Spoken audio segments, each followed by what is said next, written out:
Միամտաբար հույս էի տածում, որ ժամանակին ինքն իրեն երկրի միակ տղամարդը հայտարարած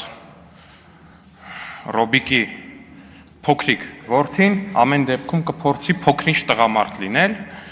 ու իր ասածներին տեր կանգնելու համար գալ ու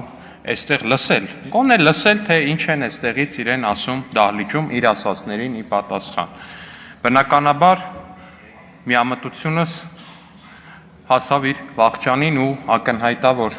այլևս փոքրիկը Քոչարյանի, ինչպես շատ ճիշտ բնութագրեց պարոն Ռուբինյանը, Քոչարյանի փոքրիկը այս դահլիճ չի գա։ Ես վստահ եմ այլևս միջև այս գումարման ավարտ այս դահլիճ չի գալու, Քոչարյանի փոքրիկը կամ գալու այն ժամանակ, երբ որ մտածի, թե այս միջադեպը արդեն մոռացված է։ Այս խոսքս հիշեք, այս խոսքս արձանագրեք, որովհետև ինչքան Քոչարյան Ռոբիկն էր երկրի միակ տղամարդը ու կամ առհասարակ տղամարդ, այդքան էլ պետքա լինի իր տղան։